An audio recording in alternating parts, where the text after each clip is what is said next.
Good morning. Live from New York, you're watching Market Movers, the opening bell. Well, Wall Street is extending losses on this Tuesday morning following yesterday's sell-off. For the first time since May, the S&P 500 and NASDAQ dropped below their 50-day moving average. These sell-offs swept through gold as well as crypto to some of the biggest tech names. Now this morning, we are looking at Home Depot shares down about 4% after it slashed its outlook. And take a closer look at Home Depot earnings. The company posting a mixed third quarter as weak housing markets as well as fewer major storms hurt demand. Now the retailer reported $3.6 billion in profit, just below last year, and cut its full year earnings outlook. Sales did come in stronger than expected, but comp sales barely ticked higher, missing estimates. With consumers holding back on big projects, Home Depot is leaning more on professional contractors to drive growth. And the number of Americans filing for first-time unemployment claims rose to 232,000 in mid-October. The data came in today for the week ended October 18th. Now, the reading was a 13,000 increase from September 20th, 219,000 reading. Jobless claims data from the 3 weeks leading up to October 18th have not been reported due to the longest government shutdown in U.S. history. Meanwhile, a Cloudflare outage has taken out parts of the internet. There are widespread internet issues with some users not being able to access social platform X as well as ChatGPT. Now, Cloudflare blaming an unusual spike in traffic before the outage, saying it's facing a service degradation. And services are slowly recovering, but it's also still investigating a bit higher than normal error rates. Last month, an Amazon Web Services outage also caused widespread internet outages. And in the nation's capital today does mark the first U.S. visit since 2018 for Saudi Crown Prince Mohammed bin Salman. He will meet with President Trump at the White House. Now, Trump saying that the U.S. would sell advanced F-35 jet fighters to Saudi Arabia. The meeting will focus on business, seeking closer U.S. ties on oil and security while expanding the kingdom's global reach in finance, AI, and technology. And it is a big week for earnings as well as economic data. NVIDIA reports quarterly earnings on Wednesday after the closing bell. The world's most valuable company in the spotlight as the AI boom has driven recent market volatility. Now, the chipmaker's last report showed strong demand and earnings just above expectations. Retailers also take center stage this week. Walmart reports Thursday just after announcing John Furner as its new CEO. And Target, Home Depot, Lowe's, TJX, and Ross stores will also post quarterly results, with investors eyeing sales as well as guidance and leadership shifts across the sector.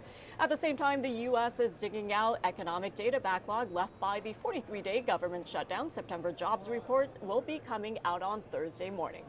And Fed officials are sending mixed messages, setting up a high-stakes December meeting. Governor Chris Waller says the Fed should cut rates next month, warning the job market is slowing to stall speed. But Vice Chair Philip Jefferson struck a more cautious tone, saying stubborn inflation and weak hiring means that the Fed must proceed slowly with any future cuts. Market odds of a December cut had dropped below 45%, but are now right above 50%.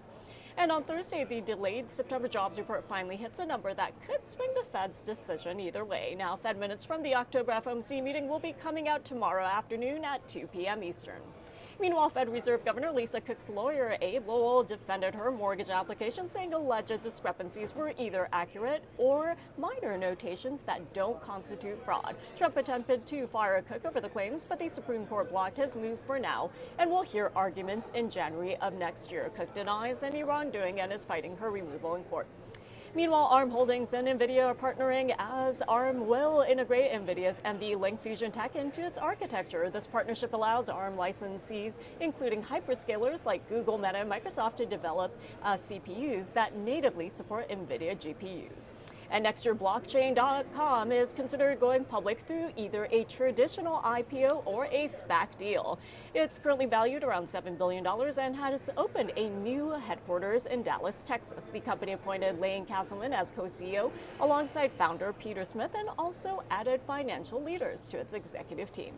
And take a look at stock futures on this Tuesday morning. We are looking at red across the board. Dow futures are lower and are off a little over 350 points this morning.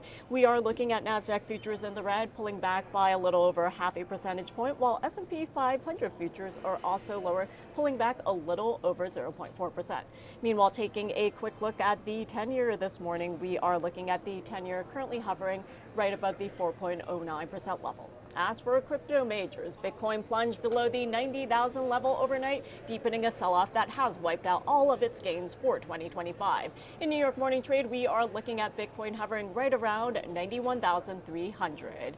As for ETH, Ethereum founder Vitalik Buterin has unveiled privacy-focused framework Kohaku. It is designed to enhance on-chain privacy as well as security for ETH users. We are currently looking at ETH holding right above the 3,000 level. And in commodities, gold has hit a one-week low. We are looking at spot prices this morning holding right above 40.60. As for oil, it is slightly higher on the session and hovering right around the $60 per barrel level. For more headlines, let's go across the trading floor to Jane King. Good morning, Jane. Thanks, Remy. Here's a look at your Coin Street headlines. Bitcoin slides even further, falling below 92,000 as the cryptocurrency sell-off continues and pulls it deeper into bear market territory. Citi's head of macro strategy and asset allocation, Dirk Willer, explains what Bitcoin's negative price action could be signaling for the equity markets. And in fact, Coinbase stock fell 7%. Robinhood lost 5% yesterday. The fintech stocks act as a proxy for the crypto market. Well, in the meantime, the sell-off has erased $600 billion in market value since October. That's according to Bloomberg, which also notes that there is no clear trigger for the downturn. Several theories exist, one of which is the 4-year halving cycle, when Bitcoin supply growth is reduced by half. Also, somewhere crypto is moving in tandem with stocks that are worried about overspending on AI. Well, the company behind the largest Bitcoin treasury announced it had returned to buying large amounts of the cryptocurrency following an $835 million purchase. In a Monday filing with the Securities and Exchange Commission, Michael Saylor's strategy reported acquiring almost 8,200 Bitcoin for about $835 million. The purchase represents a significant increase compared to the company's BTC investments in October and earlier in November, which is reported to be about 400 to 500 coins per week. And crypto investment products logged their largest weekly outflows since February, shedding $2 billion as global risk appetite declined. CoinShares says crypto exchange-traded products saw $2 billion in outflows last week, up nearly 71% from the $1.17 billion in the previous week. CoinShares head of research, James Butterfield, attributed the outflows to monetary policy uncertainty and selling by crypto-native whales. And that is the latest Coin Street headlines.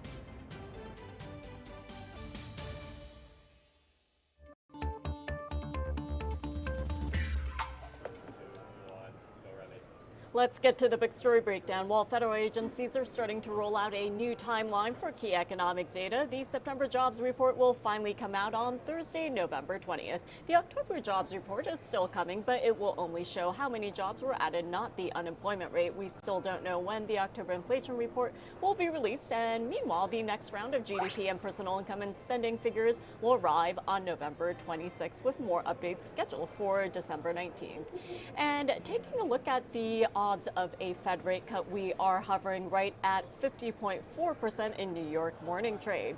Well, joining me this morning at the New York Stock Exchange is Michael Ryan King, Senior Market Strategist at the New York Stock Exchange. Michael, good morning. We are seeing a little bit of red to extend the sell-off we saw yesterday. So what's happening under the surface? Yes, thanks for having me back. Yeah, look, so I mean, we're in kind of a difficult spot for markets, right? We've broken some kind of technical levels, right? Yesterday, the S&P 500 broke and closed below the 50-day moving average for the first time since April, right? So that tends to be a level that's followed by a lot of the systematic, kind of quantitative-based strategies, right? And we did see kind of, some downward momentum on the back end of that break yesterday, which leaves us a little bit susceptible. So for markets to kind of improve from here, you need to get back above that 6,700 level, which is right around where that moving average is, right? And then, the next real, kind of solid support that you're kind of watching is around 6,550, just below that, which is, right around the 1010, lows and around the 100-day moving average. So that's kind of the next level to watch. We're heading into a holiday weekend. We have a couple of big catalysts, in the next couple of days. So, markets are a little bit on edge at the moment. Yeah, and let's talk about the catalyst because we do have earnings coming out from NVIDIA and also a handful of retailers, and we'll also get that jobs report finally later this week. So Yes. how are you heading into the rest of this Yeah, week? so this morning we got the first round of kind of retail earnings from Home Depot. Weren't so great. Yeah. Kind of they suggested they hadn't seen kind of the demand materialize in Q3 that they had hoped for. Tomorrow obviously we have NVIDIA, which is going to drive kind of much of kind of that AI complex. The one positive, I guess, if you want to call it that, from an NVIDIA perspective is that the price action has just kind of set the bar a little bit lower, kind of from that perspective. I think really nobody is expecting NVIDIA not to have kind of super solid results, right? So expect the beat. Really the question is going to be kind of the price action on the back end, right? If we do kind of get a gap higher, can we hold that gap? Right, and vice versa. Does just kind of if it sells off, kind of initially, do they finally come in and start to kind of support the stock, into some weakness, right? And then on Thursday we have kind of Walmart, which is obviously kind of really important in terms of just the overall consumer, and that'll give us a little bit of a broader perspective than Home Depot, which is much more exposed to the housing market. Yes, and as you mentioned, we'll be watching out for the earnings as well as economic data later this week. And of course, the countdown is on to the December Fed meeting, which is the final one for 2025. So what are your expectations? And also, what do you make of what the bond markets are telling us right now? So it's sort of interesting, right? So I mean, the market is pricing in pretty much a coin flip, right, in terms of whether the Fed moves in December or not. We've heard kind of pretty clearly from both sides that there's a divide on the committee. I would expect to see probably dissents on both sides of the equation here. No matter what kind of happens kind of at the Fed. If they do hold, right, you'll see people who had wanted to cut, and vice versa.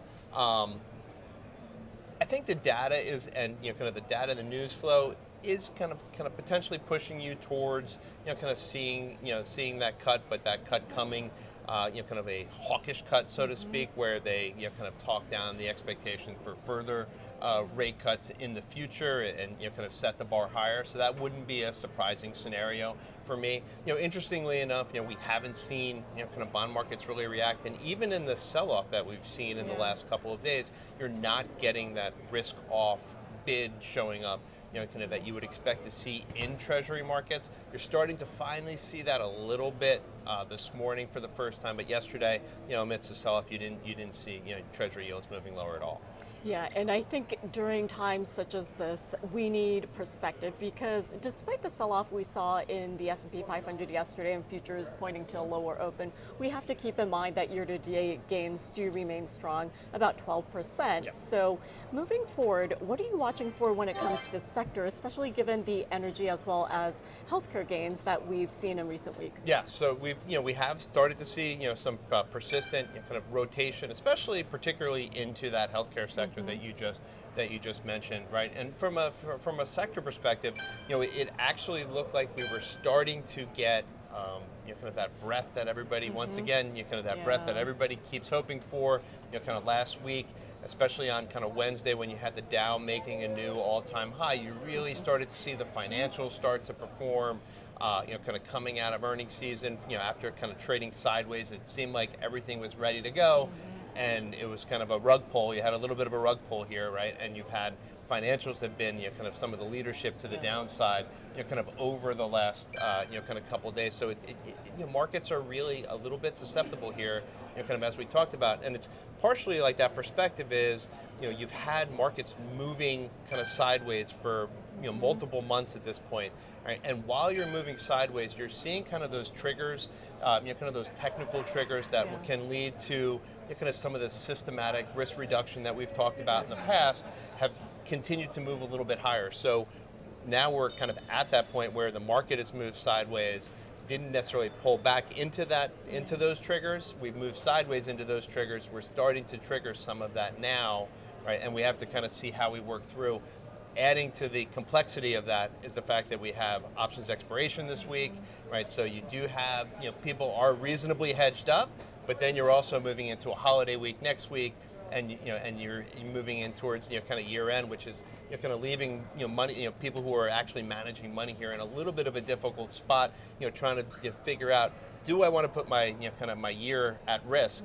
As we have 5, 6, 7 weeks left in the trading year, and the markets are looking a little dicey.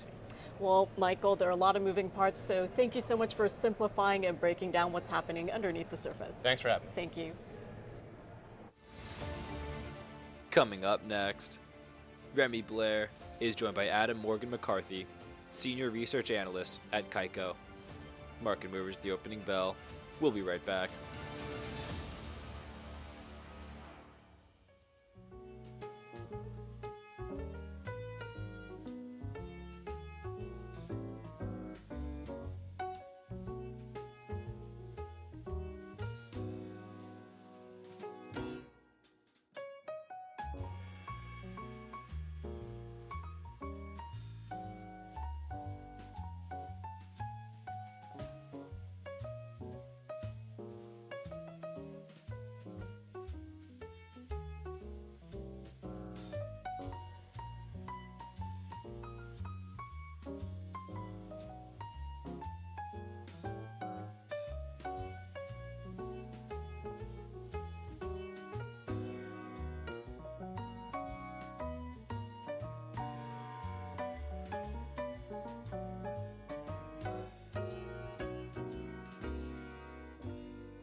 Welcome back to Market Movers, the opening bell. Well, Canton Network is targeting institutions helping multiple parties coordinate workflows without sharing data widely. Now, it uses permission domains as well as DAMO contracts to keep transactions private, traceable, and reliable. Since 2022, Europe, Hong Kong, and the Middle East partners have moved from pilots to regular digital bond transactions faster and with fewer failures than traditional systems. Now, Canton Coin trades on multiple venues with a CC/USD benchmark to track prices. Rewards do focus on users based on settlements as well as redemptions and collateral moves. Joining me this morning to weigh in and also weigh in on Bitcoin prices is Adam Morgan McCarthy, Senior Research Analyst at Kaiko. Well, good morning, good afternoon to you, Adam. Thank you so much for joining us. So first and foremost, we're keeping a close eye on many headlines this morning, including that Cloudflare outage that you mentioned earlier. So given the volatility across markets, I do want to start out by looking at the Canton Network. So tell us what all of this means when it comes to institutional use on the Canton ecosystem.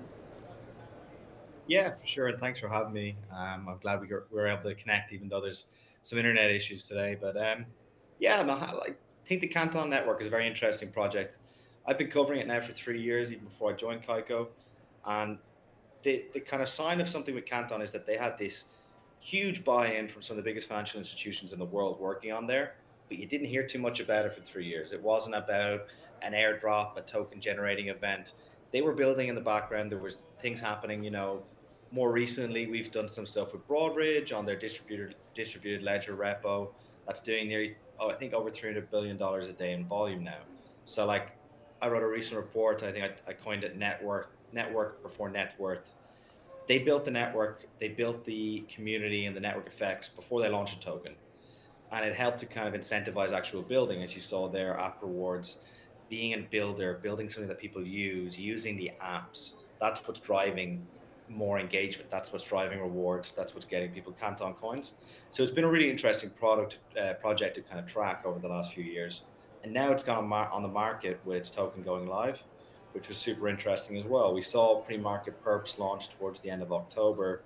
There was huge uptake on Binance. This is a new market. Binance only launched these last year, that you don't often see a pre-market perpetual future product before the spot product. But because of the no delivery and cash settlement, you can launch this before a token launches. There was huge volumes. There was 7 to 8 million in open interest on CC tokens pre-market perps, which is kind of unheard of for a new token that didn't even have a spot market. That was followed up then last week by the spot market launch, which was, there was some good appetite for the token. There was a lot of volume, and there was some decent listings across major venues. So that's on uptick again in the perps activity. But what was interesting, I think, more so today, was that like we saw there's liquidity in that underlying market. You can see the 1% market depth here is pretty solid on venues like Bybit and Kraken. But what we saw today, which should really help that, and which is going to be the next kicker for activity and for volumes, was an ETP listing in Europe. So our partner 21 Shares just launched the Canton ETP, the first product of its kind in Europe. That's going to open up the network now, and the exposure to the network to even more people. So before this, you had CC on these listed venues we just showed you last week. We did pre-market perp. You've already got an ETP. It took nearly 15 years, I think, for the Binance for the Bitcoin ETF to launch. So this is really moving at a healthy tick, especially for something that's got so many traditional players involved. We're proud to support that product with 21 Shares, and I think there's a similar filing that will have exposure to that product in the US. And it's showing that there is institutional demand for crypto done right. There's always, I think, kind of anecdotally, if you watch TV, they use crypto as a sort of, oh, they're moving things on crypto, but in reality, crypto is quite transparent, and that's kept a lot of institutions away from using crypto. But the benefit of Canton is that you've got this privacy enablement. So you can do everything out in the open, but you can do your certain transactions with sort of, a shield over them. That makes traditional players a little more comfortable transacting, a little more excited to use the network.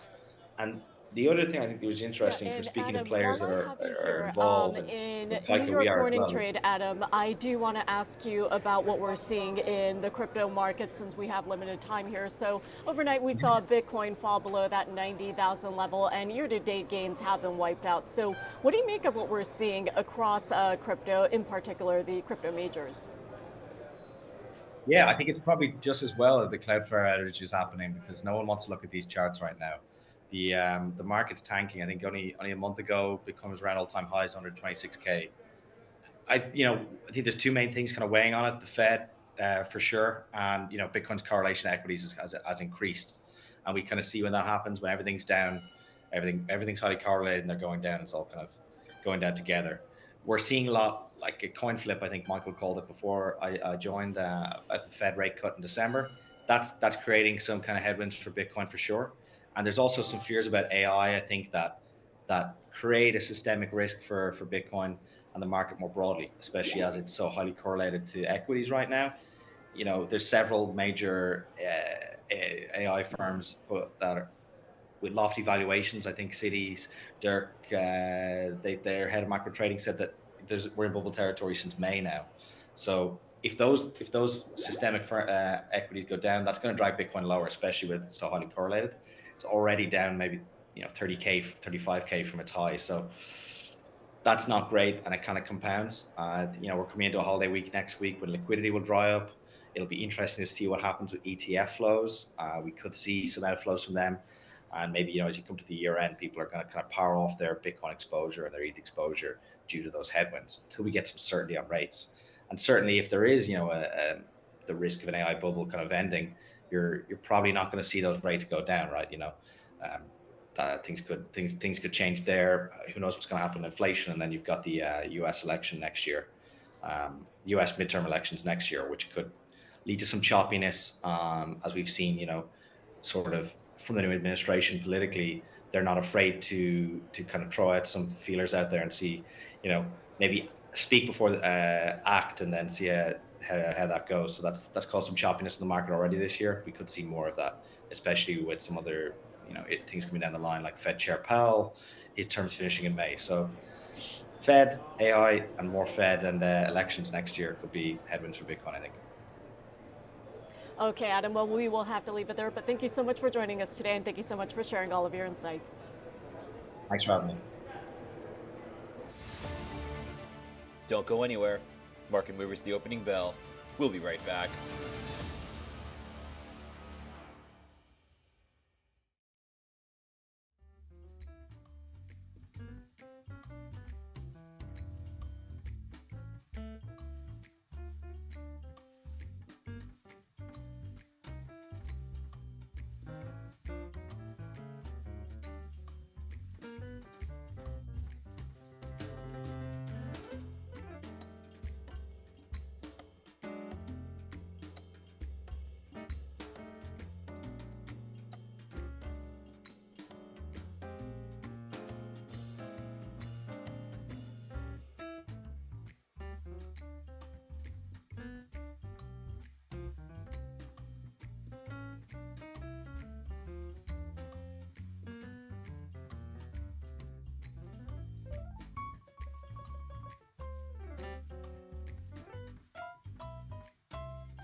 Welcome back to Market Movers, the opening bell. And now let's take a look at the latest AI headlines with Jane King, who joins us again from across the floor. Hi, Jane. Thanks, Remy. ARM said that its central processing units, based on its technology, will be able to integrate with AI chips using NVIDIA's NVLink fusion technology. The move will make it easier for customers of both companies who prefer a custom approach to their infrastructure, namely hyperscalers, to pair ARM-based Neoverse CPUs with NVIDIA's dominant graphics processing units. It's the latest example of NVIDIA using deal-making to partner with nearly every major tech company as it finds itself at the center of the AI industry. Ron, it seems like every big name in tech is getting into artificial intelligence, and now we can add Jeff Bezos to that list. The Amazon founder will serve as co-CEO for a new startup called Project Prometheus. The New York Times says that this company will focus on AI that can be used in aerospace, cars, and computers. Peter Thiel's hedge fund, Thiel Macro, sold its stake in NVIDIA during the third quarter, marking another retreat from investments in the world's leading provider of AI chips. The fund offloaded its entire position of nearly 538,000 shares, a holding that would have been worth about $100 million based on the closing price from September 30th. Thiel's move comes as questions arise about the amount of spending going into AI. And U.S. Democrat Senator Mark Warner predicted rapidly advancing artificial intelligence threatens to drive up the unemployment rate of recent college grads to as much as 25% in the next 2 to 3 years.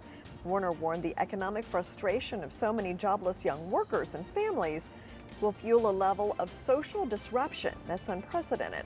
Warner is working on a plan to address the turmoil with a major job retraining program and said large AI companies should cover 70 to 80% of the costs. And that is the latest AI headlines in AI Daily.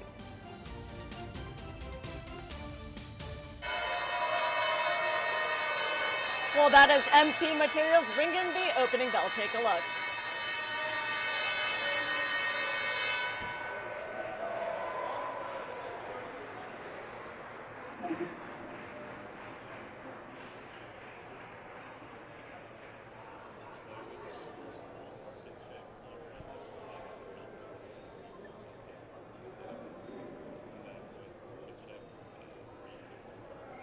Well, that was the ringing of the opening bell to kick off Tuesday's trading session. Now let's check to see how U.S. markets have opened. We are looking at the Dow, Nasdaq, S&P 500 in the red, with the Dow Jones Industrial Average opening lower, down by nearly 1%. As for the Nasdaq this morning, we are looking at that index extending losses as well, down by a little over 130 points, or minus 0.6%. As for the S&P 500 on this Tuesday morning, we are looking at that index in the red as well, pulling back by a little over half a percentage point. Meanwhile, the NYSE Composite Index, which tracks all companies listed here at the New York Stock Exchange, has also opened lower and is down by about 130 points, or 0.6%.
Welcome back to Market Movers, the opening bell. With the government shutdown ending last week, we're past due for key economic U.S. data releases. Well, this week we'll receive the final November University of Michigan consumer sentiment, as well as the September employment report. And the U.S. did shed an average of 2,500 private sector roles in the 4 weeks ended November 1st, according to payroll processor ADP. Now, this is a sign job losses slowed heading into this month.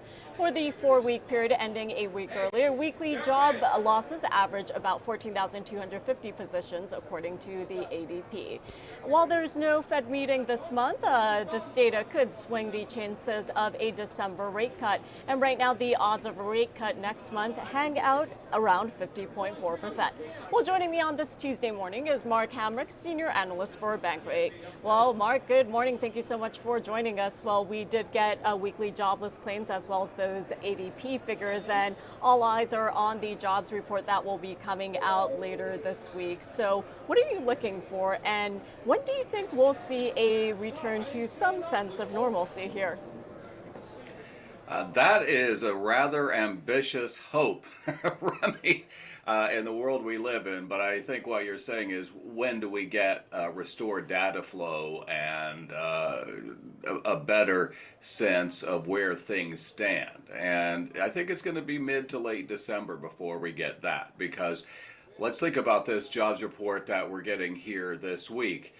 We're talking about a PS report, a pre-shutdown period, and that period lasted 43 days, as we know, and we've moved on from reopening the government. So there's quite a lag now in terms of what we're looking for. It should look fairly similar to what we saw in the reading for August when the unemployment rate was 4.3%. And I'd say, somewhere on the order of about 40 to 50,000 jobs added. That is very close to the level that is seen, meaning the payroll gain that is seen as necessary to keep the unemployment rate steady in this world where we have less labor supply and less labor demand. And so what I'm really looking forward to is getting to the Fed meeting that you referenced there, the announcement December 10th. And I'm not seeing exactly when we're going to get the November jobs report, whether that'll be on time or whether they have to delay that a little bit. But in any case, I would look for that either in early or mid-December. And then I think we're essentially catching up to where we need to be. Well, Mark, as you mentioned, we are looking forward to the Fed meeting, the final one for 2025 later in December. But of course, we've been hearing from Fed officials, and we'll be getting those FOMC minutes tomorrow afternoon. So a lot coming down the pike. But the U.S. government is now funded through January 30th. And given that we are also paying attention to what all of this means for the U.S. economy on top of the Big Beautiful Bill, what are you paying attention to? And do you think that January 30th date is just kicking the can down the road? Well, it absolutely was kicking the can down the road once again on the part of elected officials. Another head scratcher in the sense of why, right? Why not just go ahead and move this on if you need to get it, to election day or something like that, understood. But it's a disgrace, frankly, that our elected officials can only do the bare minimum and sometimes don't even do that. And we are talking about the chance that we could go through another shutdown. I pray that we don't. The reporting out of Washington indicates that even Republicans are trying to search for a solution with respect to the Affordable Care Act subsidies that were at the heart of the Democrats' resistance, so to speak, in essentially voting in favor of the continuing resolution. That's a whole other subject, but my point is, to answer your question, there is a non-zero chance that the government could shut down again, and it undermines the trust in government, it undermines the effectiveness of the government itself, and we're not solving the big problems here, right? It is that elected officials are doing just enough when they do to keep the government operating, and we know what it looks like when it's not, between the TSA and the air traffic control and the problems with SNAP, the food stamps, and everything else. So I do pray that we avoid another government shutdown, but I'm not going to bet the house on it. Yeah, and Mark, finally, one last question for you. So you've been in that room when Fed Chair Powell has his press conference after the rate announcement is announced. But given the fact that the central bank has many tools, whether we're talking about policy or fiscal, what do you think the central bank should be doing at this point, and why? I think they're doing what they should be doing in the sense of monitoring the data very closely. They are data dependent at this point, and unfortunately they've not been getting the gold standard in data, as Chairman Powell has said in describing the federal statistical data flow. And so I have no idea where the federal funds rate should be. That's a central banker's question, but I do think it's interesting. You watch the speech, read the words of Governor Christopher Waller yesterday, who made the case in a speech in London, by the way, citing some bank rate data on the challenges associated with housing affordability, that he thinks the case is strong to cut rates once again, and that's not a shock. And we know we've had dissents on both sides of this recently, Remy, right? We've had people who thought that rates shouldn't have been cut at the last meeting. We had a dissenter who once again thought it should have been a decline of 50 basis points. But I do think it's prudent to think about the risk being to the downside. And the other part is, I don't know that it's going to make a world of difference if we get another quarter point easing in the federal funds rate. We need to really see what the trajectory and the steady state of the economy is right now. And as we just discussed, it's going to take us until early to mid-December to have a better idea about that. Well, Mark, as always, thank you so much for joining us. Thank you so much for sharing your insights and perspective, and hopefully we can have you back on before year end. Thank you so much. Coming up next, stay tuned for FinTech TV's exclusive coverage of Cityscape Global 2025 from Saudi Arabia. Market Movers, the opening bell. We'll be right back.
Welcome back to Market Movers, the opening bell. Let's head over to Riyadh for day 2 of Cityscape Global in Saudi Arabia. FinTech CEO and founder Vince Molinari is live from the conference. Hello, Vince. Thank you so much for joining us. Hey, Remy, great to be back again today. And I'd like to welcome Mohammed Al-Boudi, who is the CEO of the National Housing Company, NHC. Mohammed, a delight to join us today. We really appreciate it. Thank you very much. It's my pleasure to be with you today. Well, I'd love to start out. I know NHC is the largest developer of real estate here in Saudi Arabia, but maybe you can give us some of the background, the rapid growth, and how NHC is really aligning with the vision of 2030 goals of Saudi Arabia. Thank you. NHC has been established as one of the Saudi Vision initiatives through housing program back in 2017 or mid of 2017. And we are proud that we are not just a real estate developer, but we are a key driver of Saudi Vision 2030 through housing program and to achieve one of the most ambitious targets of Saudi Vision, which is increase the home ownership percentage to 70%. At that time, the home ownership percentage was 47%.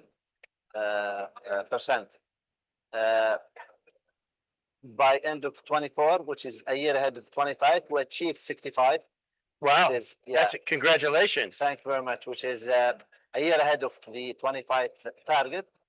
And where NHC has played a major role and contributes on that target. So at that time, the government has allocated to NHC uh, a large land bank, and NHC has established at that time with the operating model to build its capabilities in its own and to be partner with local and international developers. Uh, we act as a master developer. We develop a livable communities. We're trying to raise the standards of living for communities, not just to build homes or to develop lands. Where back then most of the development in Saudi was just developing lands. Now we have a new idea of or new concept of master planning the infrastructure, sell a unit, not a land, through a private sector developer and NHC itself. We are active in 17 cities in the 17 cities. Wow. We have more than 25 destinations. We have a target to supply 300,000 units by end of this year. We are almost there. The 20,000 units only remaining to achieve the first target, which will we just supply it, offer it to the market in the next 2 to 3 weeks. So the first milestone as a company to supply is achievable.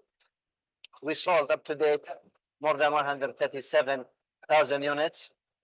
Our current portfolio for the residential investment, it's about 250 billion Saudi riyals, which is, I think, more than 50 billion somehow. By 2030, we will achieve half a trillion Saudi riyal, which is around maybe 170 billion US dollars. So a lot of it's a rapid development and operating model that works perfectly currently with our partners, master planners, engineers, consultant, contractors, developers, the whole value chain. This is the main part of what we are doing as a developer. We led in 25 almost more than 62% of all of land sales in the kingdom. Currently, we are the largest in the kingdom as a real estate developer. Most of our sales or cash outs from sales proceeds were this made our operation based on sales and marketing and how to sell those projects, fund what we are doing. Our sales exceeded now 100 billion Saudi riyals, which makes us be able to fund the cash for construction with minimum usage of finance and debt. This is the major role of what we are doing. On the other hand, we have a technical arm where in the real estate sector, with the whole value chain, with the advanced now technology, there is a huge need how to link the digital technologies to the whole value chain operation and the use of especially the AI, start from master planning, using the building technologies, how to support in operation and facility management, and most important is how to support in the marketing and sales to the right segment. You know, there is a huge now use of data, how to reach to the clients, know their needs, their preferences, how to reach them, how to understand them digitally and through their data that we have. This supports us a lot in selling our products. We invest a lot. We have a partnership as well in the digital with the local and international. We signed an agreement and established a company with one Korean company called Naver, which is one of the largest technical companies in South Korea. We will invest in some technology in the smart cities as well as in the data centers. So this is NHC in a nutshell. There is a lot to do in the future. Well, incredible progress when you talk about everything from the development to the whole supply chain, the ecosystem, the technology. have to toss back to the New York Stock Exchange, back to our host Remy, but I'd love to have you back again and continue these conversations because I think this is so enlightening to the global audience, particularly our audience in the U.S., of what's happening in Saudi Arabia and the investment opportunities and the progress that's happening. So congratulations to you, Mohammed, your leadership, and to all that's happening at NHC. Thank you. Thank you very much. Thank you. Back to you. Don't go anywhere. Market Movers, the opening bell. We'll be right back.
Welcome back to Market Movers, the opening bell, live from the New York Stock Exchange. With markets facing sharp sell-offs, the CMC Crypto Fear and Greed Index is now showing signs of extreme fear. But there's still a world of opportunity in blockchain as well as tokenization.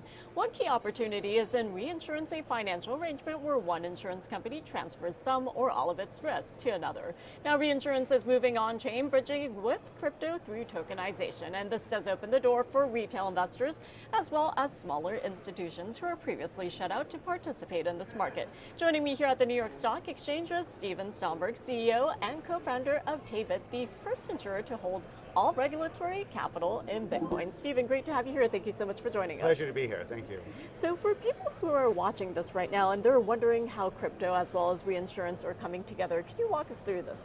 Sure. So first I'd say the nice thing about the reinsurance industry is we're not really affected by what's going on in markets. And in fact, coming from markets into reinsurance, past performance is indicative of future results because it's all based on actuarial studies and history. So it's just very stable cash flows, which is why it's attractive. And as you mentioned, we are seeing a sell-off across equities, and we are seeing red across the board when it comes to the crypto majors. But of course, when we're talking about the benefit of bringing reinsurance on-chain, can you tell us about this? Sure. So I think what we're doing is just putting the balance sheet on-chain by bringing Bitcoin. We're just trying to build a bridge between the two. Everyone talks about convergence, and I think part of the reason you're seeing Bitcoin, one of the downsides of the convergence, you now have options, you have leverage. I'm surprised anyone is surprised that there's this much volatility. on an already volatile asset class. So the reinsurance industry needs capital, and people that are long-term holders of Bitcoin, institutions, want a return. So we're just trying to marry the two and build a bridge, because while crypto and TradFi are converging, everyone's forgotten about this multi-trillion risk asset class called insurance. So we've started by just keeping the addressable market in dollars and not on the blockchain. Reinsurance doesn't want to be innovative that way, but it needs capital. So our regulators allowing us to hold Bitcoin as an admitted asset. So after a haircut, it's just cash. We dollarize it. And then we can write whatever sort of risk that we'd like to do. Yeah, and with opportunity comes risk. So tell us about the risks. So I think the risks of reinsurance, it's really, it depends on it's up to you. I mean, it's a massive multi-trillion market. There's life insurance, then there's property and casualty, which is everything else. There's insurance, which is B2C, I insure you, or there's reinsurance, which is we're focusing on large pools between, insurer to insurer. So you can then tailor it depending on your risk appetite, what sort of risk you'd like to get in dollars. And when you're talking about what you're doing right now, how do you plan to scale moving forward? So we have our own capital. My co-founder, we worked in a crypto exchange before, and before that I had a TradFi career. But we have a lot of our own capital, and then we're talking to a lot of institutional holders that are just sitting on their Bitcoin, that aren't doing anything with it. And it's already a volatile asset class. So you don't need to put more leverage or more options on top of it, especially with what we're seeing. But why not just use it as capital towards reinsurance? And just you decide the risk, and we set up our structure that we can manage that on behalf of others. Yeah, and based on what you just said, there have been questions about yield when it comes to Bitcoin. So what do you make of the landscape as we head into year end and beyond? Well, I'd say if you look at Bitcoin just as an asset, people liken it to gold, and it is classified as a commodity. People don't invest their gold. So to the extent that people are trying to invest Bitcoin and then try to get more leverage on top of it, again, I'm not surprised at some of the results that we're seeing in the market. It's just a big deleveraging. But then if you look at just doing something like reinsurance, which you get it as an admitted asset in an industry with very stable dollar returns, that's an interesting institutional use case. So I think the market's still new. I don't think there's a lot of options of what you can do with this asset class, but I think this is an example of how we're trying to be creative and solve two problems. Okay, Stephen, well, thank you so much for walking us through this, and thank you so much for joining us here on FinTech TV. Thank you. And we will be back for a market check right after this break. Don't go away.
Nearly 30 minutes into today's trading session, and we are looking at red across the board for the major U.S. stock averages building on Monday's slide. Right now, we are looking at the Dow off exactly 1%, down triple digits, falling by over 400 points. The NASDAQ Composite Index is also in the red and is extending losses down by nearly minus 1.6%. As for the S&P 500, it is deep in the red on this Tuesday morning. We are looking at that index down by 1% as well. For the NYSE Composite Index, which tracks all companies listed here at the New York Stock Exchange, that is pulling back a little over 100 points, or about half a percentage point. Now, in today's session, we're keeping a close eye on earnings. We are looking at Home Depot down after issuing weak guidance. That does wrap it up for Market Movers. Thanks for watching and have a great day.